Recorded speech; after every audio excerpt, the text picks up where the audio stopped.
Hey guys, I want to share with you some secrets on how to diagnose a mobile home AC unit, the central air and heat unit. Now, this is important, so you really need to take notes on this because the unit itself, just having a central AC system, it can increase the value of the home nearly at least about 5 grand, because if you get a new system, it can cost you 5 to 10 grand. But just having that unit itself, having a functioning central air and heat system, can increase the value and save you thousands of dollars. So, and the thing is, with these older mobile homes, a lot of times it's a simple piece that's stopping the system from functioning. So let's kind of look at this right quick. I kind of took out this door for you, but when I'm inspecting the home, when I'm doing an interior walkthrough, when I ask the seller about the central air unit, I always ask them, does it work? And lots of times they'll say no. So this is what you will commonly hear, that it doesn't work anymore. They'll have window units inside the home. And this is how you can tell that it doesn't work, if you walking through the home and you see window units. But I always ask them, if they say it doesn't work, I say it doesn't even turn on. And they're like, yeah, but the cold air doesn't come out. So the basic setup of a mobile home AC unit is, this is your condenser on top. This is what makes the air cold that's coming in from the that blows in from the inside of the home, right? Or that comes from the outside. It comes in here, keeps the air cool. Then it comes down to your blower, and your blower blows the heat down through your vents that's throughout the mobile home, right? So as opposed to a traditional home, this blower right here will be on top of the condenser, and it's blowing up through the ducts that's in the ceiling. So only difference, same unit, only difference is that the blower is at the bottom because your vent's on the floor, so it's pushing the air through the floors. So that's the main thing. And normally everything in here is fine. I'll walk to the outside and show you what to look for. But just normally get them to kick it on. Come to the unit, kick it on. In fact, I won't turn it on because I have to walk outside. So when you're outside, I'd say 99% of the times, it's this unit that will be the problem. And I've done multiple videos on this before, but it's been a while since I did one. It's a capacitor right here that's inside this thing. I'll put the picture on screen of how the capacitor looks. Guys, this is a $150 part at most.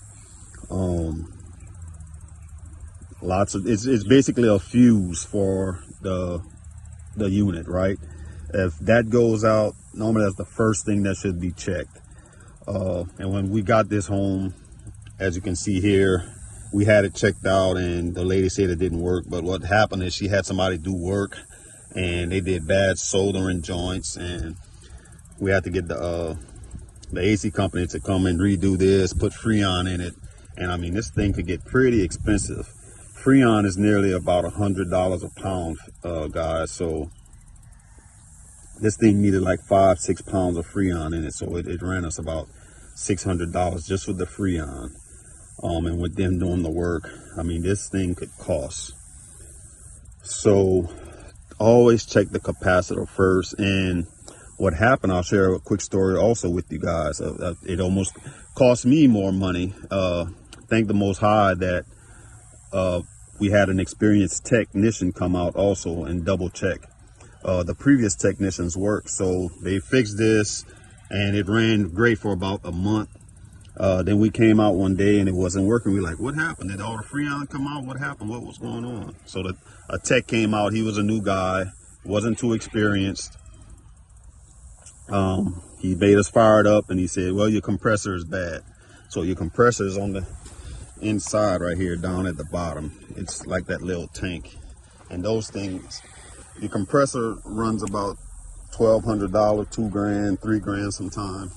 And these things rarely, if ever, go out, guys. So I'm like, wow, we're gonna have to pay $1,200 for a new compressor. I'm like, we might as well just probably replace this whole thing. So they ordered a compressor. We were going to pay the $1,200 to get it.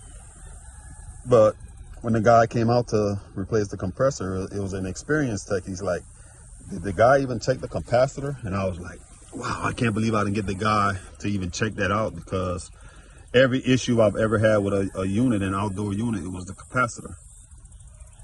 But he never checked it. He just heard the compressor and said, hey, you guys need a new compressor. So when the new tech came out, he said he checked the capacitor, and that was the problem. $150 part, guys. I was about to pay $1,100 for it. So like I said, thank the Most High that that tech caught that, and it saved us a lot of money. But this is how you diagnose an mobile home AC unit. If it's not working, check your capacitor first.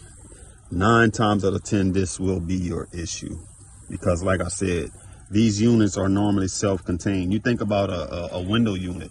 It's really a central air unit, and it's self-contained in this window unit, right? It's the same thing for this. These things are normally self-contained, and they could run forever if your hoses, there's no leaks or anything. So it's normally a fuse that will go bad, not the parts.